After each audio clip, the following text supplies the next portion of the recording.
Muy buenas noches. Seguimos celebrando los 150 años de la ciudad de Mar del Plata con este Hablemos Claro. No solamente la historia de la ciudad, sino la historia de las empresas que la hicieron y la hacen pujante, con una dinámica en constante movimiento. Y hoy nos visita Domingo Vito Contesi, obviamente del astillero, que lleva el apellido de la familia Vito, con muchísima historia y presente también, ¿no? Gracias por estar. Gracias, Daniel, por la invitación. Bien, bueno, contanos un poquito de la historia, que siempre es bueno, ¿no? Porque nos enriquece. A ver, la empresa se crea casi con la llegada de mi padre al país. Papá llegó en el 47, pero mi abuelo había venido antes. Es una historia muy linda porque mi abuelo era pescador de un pueblito en Italia que se llama San Benedetto del Tronto y viene a Argentina de paso tratando de llegar a Alaska, donde le habían ofrecido hacerse cargo de una flota de barcos a vela. Y se termina enamorando de Mar del Plata y se queda acá, regresa a Italia, se casa, tiene 3 hijos y decide volver a Argentina para juntar algo de plata y traer al resto de la familia a Mar del Plata. Mi papá tenía 40 días de vida cuando regresa. Y conclusión que la Argentina que había conocido en la década del 20 no era la misma que la del 30. Estalla la Segunda Guerra Mundial, antes la guerra de Abisinia, las crisis del 30, la familia queda 16 años separada y cuando se vuelve a juntar, mi padre conoce al suyo a los 16 años, en el año 1947 cuando llega. Y luego de un breve intento de ser pescador, mi abuelo le dice, ¿qué sabés hacer, pibe? Porque no era un buen pescador. Y dice, mirá, yo aprendí a trabajar en los barcos de chico. Sus tíos, los tíos de mi papá, tenían un pequeño astillero en Italia y él de muy chico, de los 8 o 9 años, ya empezó a ir a ayudarlos. Y bueno, conclusión que lo puso a trabajar en un pequeño taller que fue su primer y único empleador. Te la hago corta, a los 6 meses era el capataz del astillero con 17 años y a los 2 años el dueño del astillero le dice, pibe, no te pago más el sueldo hasta que no te independizás y pones tu propio negocio.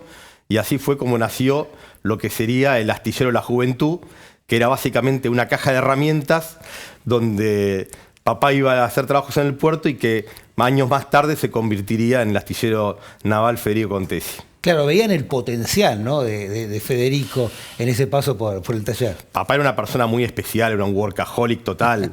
Entonces trabajaba 16, 14, 15 horas por día y aparte tenía mucho conocimiento. Entonces cada vez que hacía un trabajo él iba comprando madera y la iba aguardando en un terreno que tenía la familia en Magallanes y Martínez de Hoz, Avenida de los Trabajadores, ¿no? Que hoy hay un edificio ahí que se llama Le Marque. Y los tanos cuando veían toda esa madera acumulada decían, pibe, ¿qué vas a hacer con toda esta madera? Y algún día voy a hacer un barco, decía papá. Y esa oportunidad llegó a fines de la década del 50 con el primer barco y desde ahí nunca se paró. Bueno, hay un libro, ¿no? que fue escrito y con una enriquecedora historia y mucho contenido, que lo hicieron en homenaje, ¿no? a don Federico cuando cumplió 75 años, y ahí está plasmada esa historia. Sí, cuando cumplió 85. Y, a ver, fue un regalo que quisimos hacerle a él y realmente la historia de papá es muy inspiradora y pensamos que era interesante poder transmitirla, no solamente a terceros, sino a la propia familia.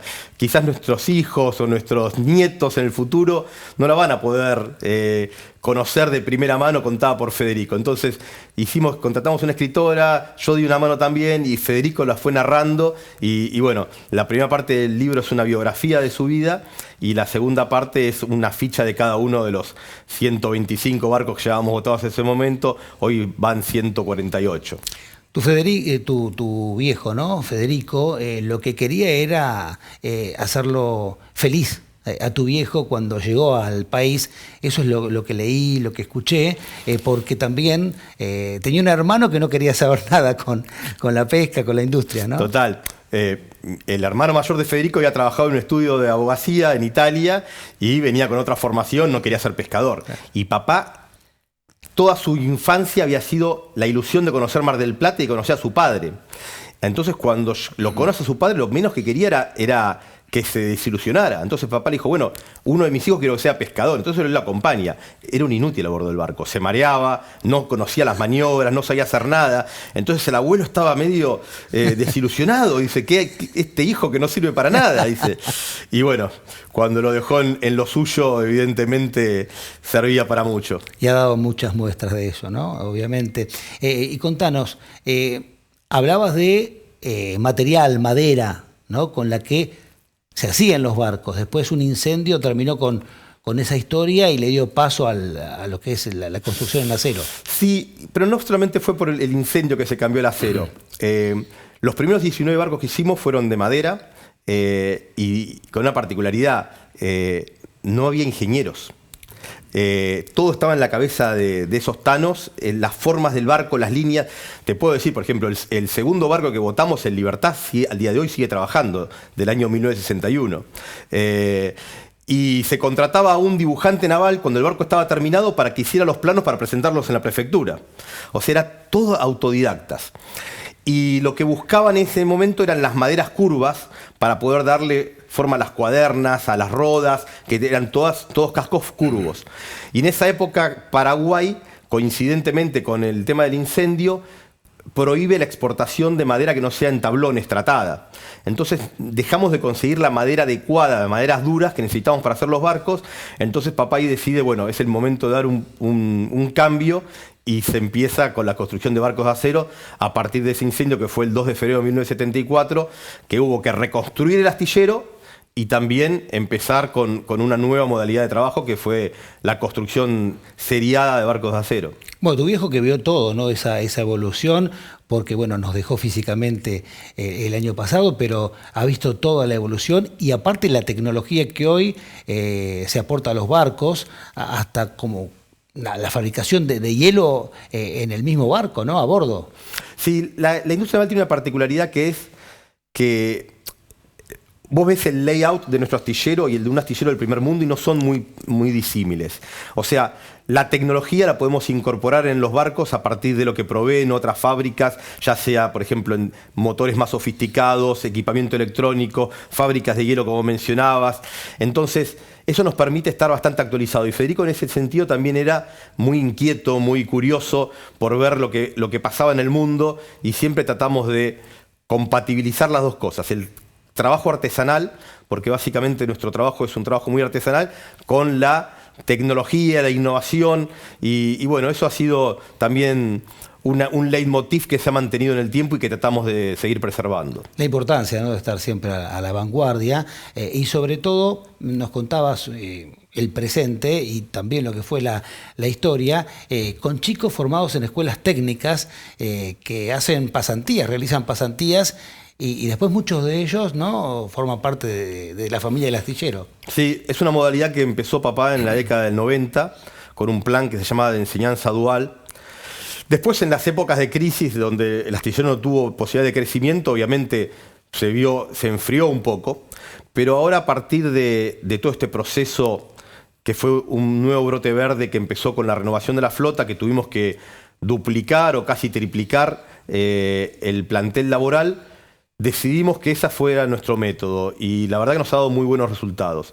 Te diría que hace años que no contrato un empleado que viene de otro trabajo, sino que son todos primeros empleos, pibes que hacen una pasantía o que hacen un curso de formación. También, además de las pasantías, hemos hecho muchos cursos internos y abiertos a algunos de ellos, por ejemplo, de soldadura, y a partir de eso vamos viendo cómo se mueve en el taller, qué ganas tiene, que en definitiva es lo más importante, ¿no? Cuando vos te contratás a un nuevo empleado, lo importante es la actitud, no lo que sabe. Lo que sabe lo va a adquirir dentro de la empresa, se lo vamos a enseñar nosotros, claro. Se va a ir pudiendo desarrollar. Pero lo más importante es la actitud. Y la verdad que es una cosa que no nos ha fallado. Y me da mucha esperanza de cara al futuro cuando la gente dice, no, los pibes están en otra. No están así. Hay de todo. Y nosotros tenemos la satisfacción de tener un plantel con gente joven que son pibes de primera, comprometidos, que quieren progresar. La verdad que me da mucha satisfacción eso. Qué importancia, ¿no? La educación, no hipotecar nuestro futuro, ¿no?, cuando no se le presta atención. Hacemos una breve pausa, Vito, y seguimos con esta historia y el presente. Dale. Y también vamos a hablar del futuro, obviamente.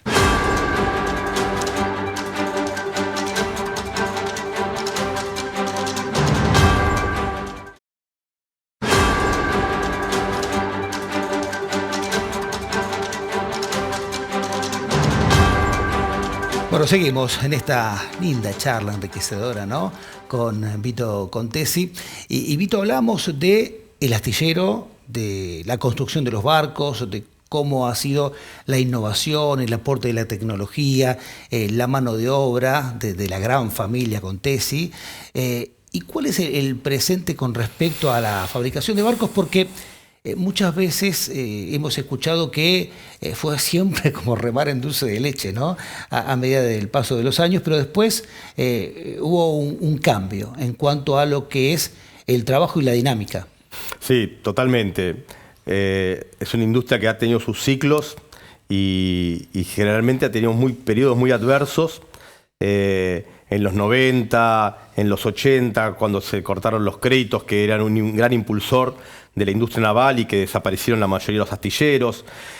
Y fíjate qué paradoja, porque como disparador de dos tragedias, que fueron las del Repunte y del Rigel, se generó todo un cuestionamiento a por qué la flota era tan antigua. Y básicamente la flota era tan antigua porque la propia ley de pesca era restrictiva a la renovación de la flota. Cuando el anterior artículo 30 de la ley de pesca, cuando vos querías renovar un barco, le decía al armador, bueno, usted puede renovar el barco, pero para garantizarnos que no vaya a pescar más, si usted tenía un permiso irrestricto, le vamos a dar un permiso que esté cupificado.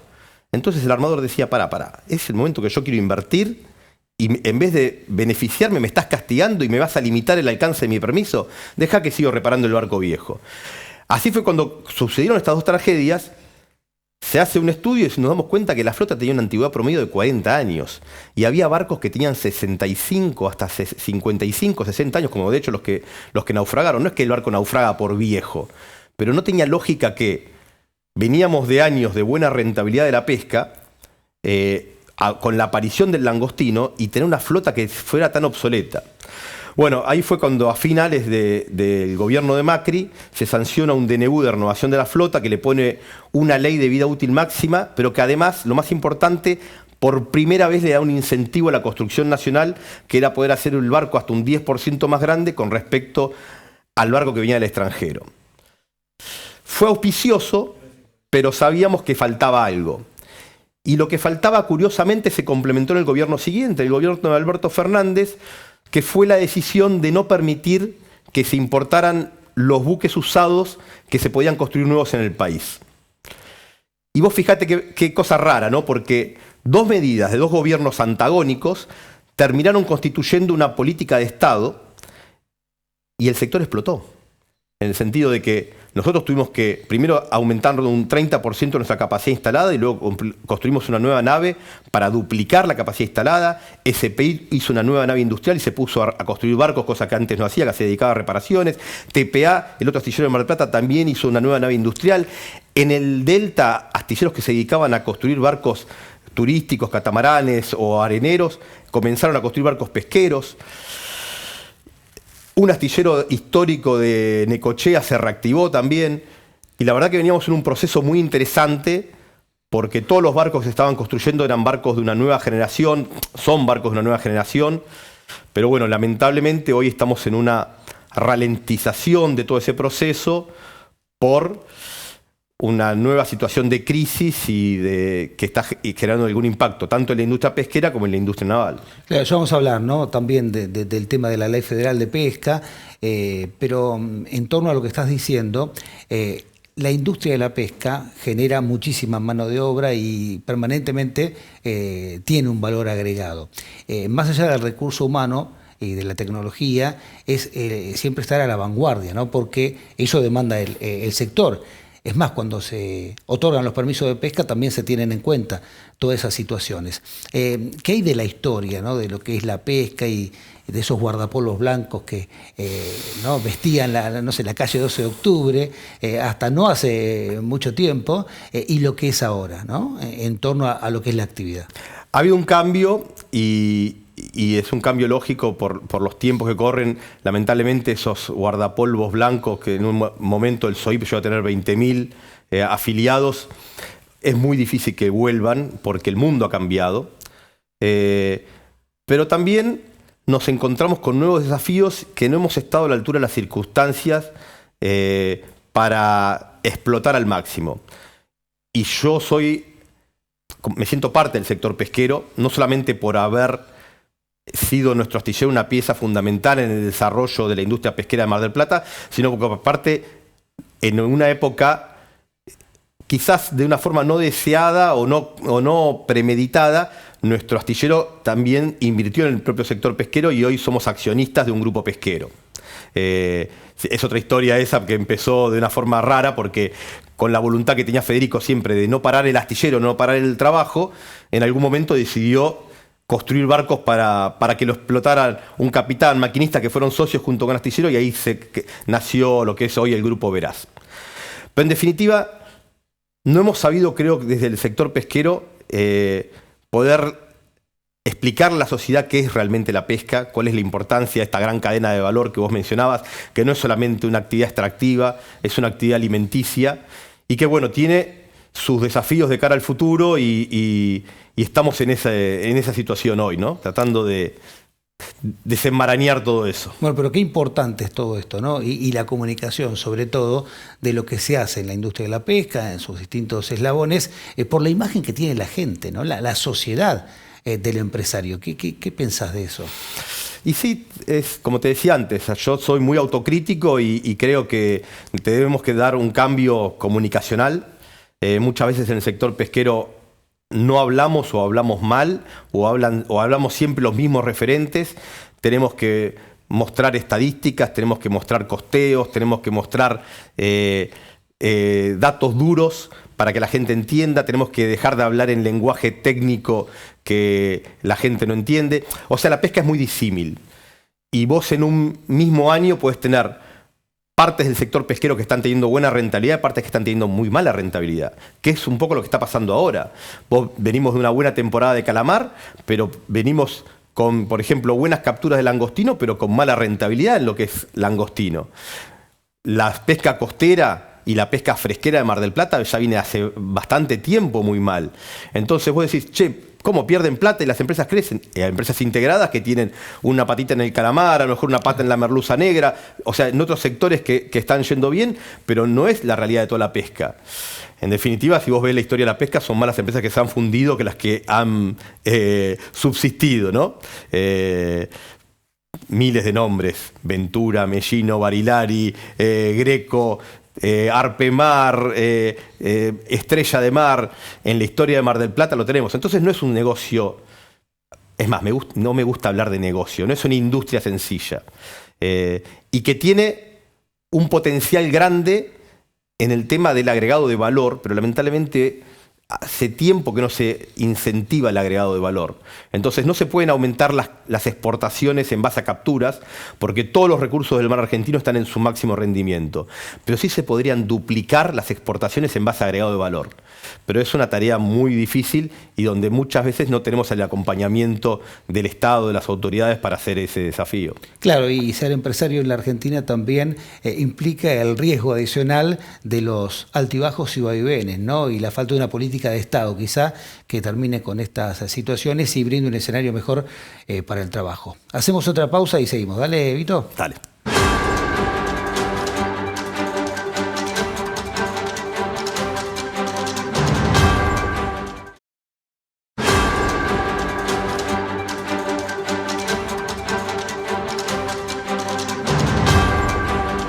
Y seguimos en este Hablemos Claro, en el contexto de los 150 años de Mar del Plata, y no solamente la historia de la ciudad, ¿no?, sino también la historia de las empresas.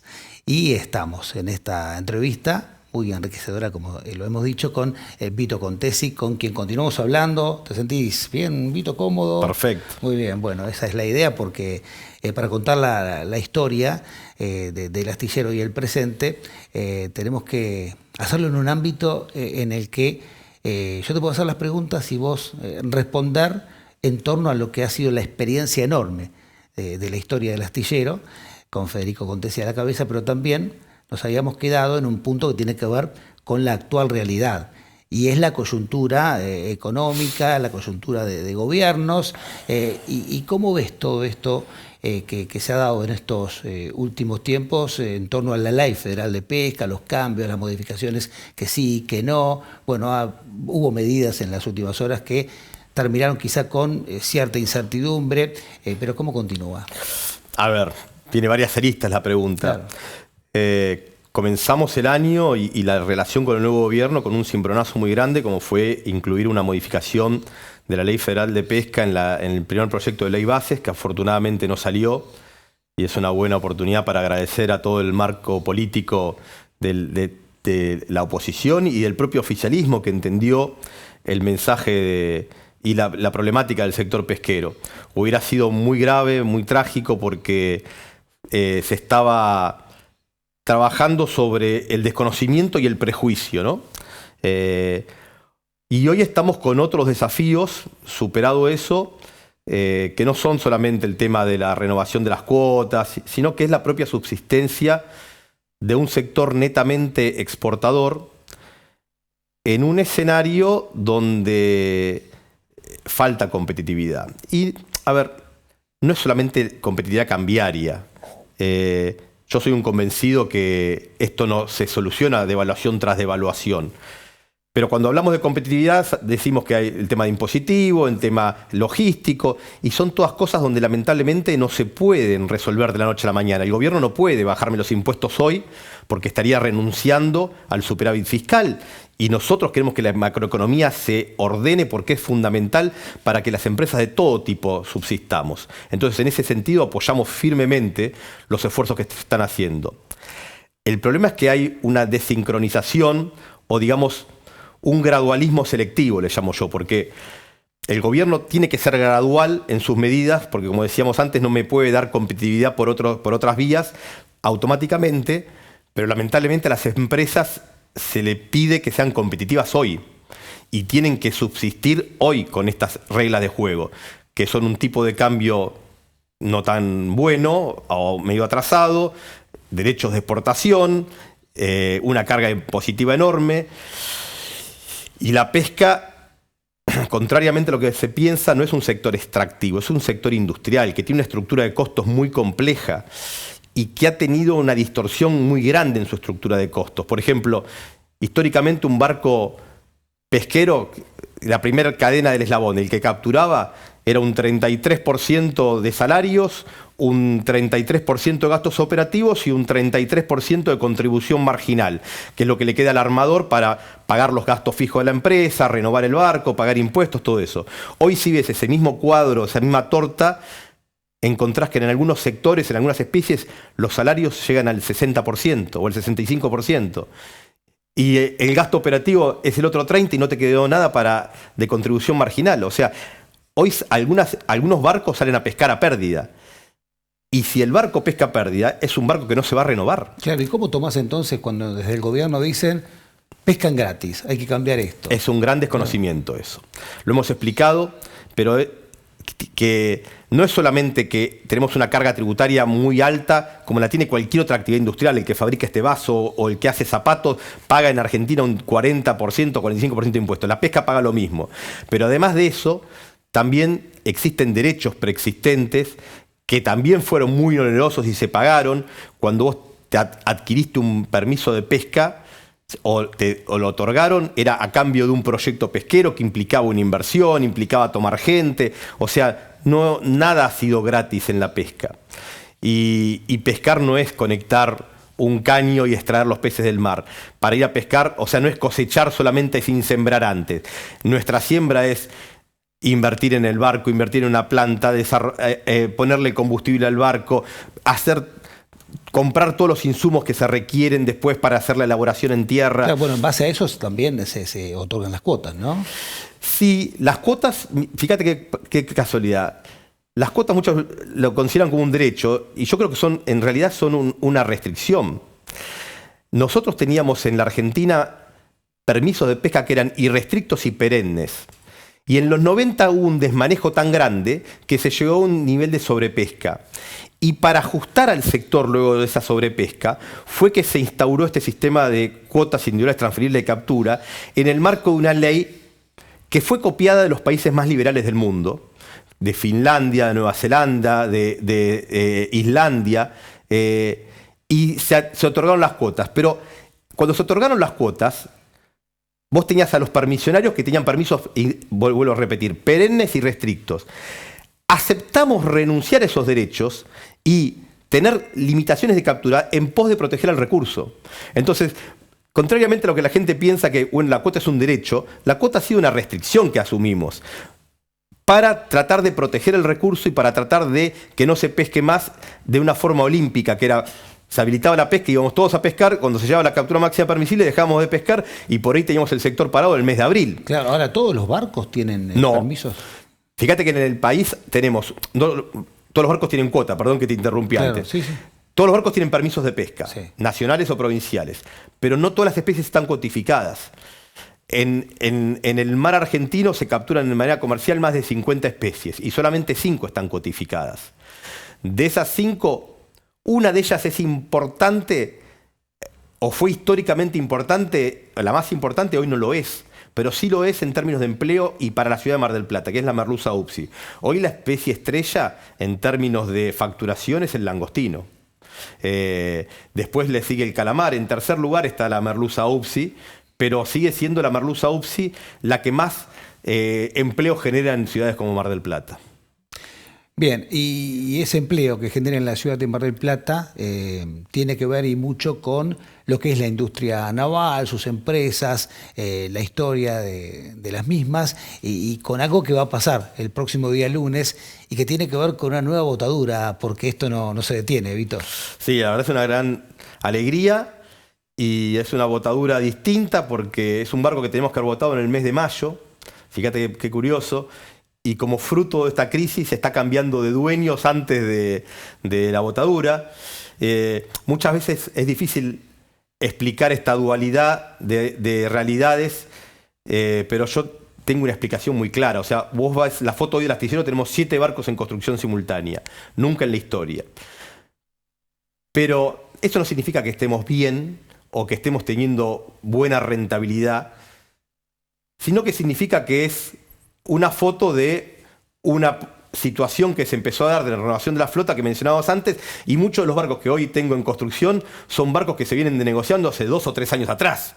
O sea, la construcción de un barco tarda un año, la negociación o la firma previa al contrato que tarda un año más, entonces son decisiones que van desfasadas con la realidad, ¿no? Entonces, muchas veces la foto que hoy tenemos no es fruto de la coyuntura, sino que es una secuencia de tiempo. Esto no significa que los años anteriores hayan sido buenos, sino que han sido muy graves, especialmente el último gobierno, con el atraso cambiario que se iba generando y la inflación descontrolada. Pero bueno, gracias a Dios, volviendo a esto que es la industria naval, vamos a celebrar lo que va a ser la 4ª botadura del año. Y va a ser el lunes 16 a las 16 horas. Muy bien, el lunes próximo entonces, falta muy poquito, pasamos el fin de semana y ya estamos en lo que es un nuevo acontecimiento para el astillero Contesi. Vito, muchísimas gracias por estar, ha sido un gusto. Gracias, Daniel, y por permitirnos esta oportunidad de explicar un poquito qué es la industria naval, qué es la pesca, en este caso vinculadas en una misma cadena de valor. Y creo que hay muchas historias de empresas de Mar del Plata que merecen ser contadas y apreciadas. Así que muchas gracias por esta oportunidad. Muy bien, y en eso estamos. Gracias por estar y hasta el próximo Hablemos Claro el viernes que viene.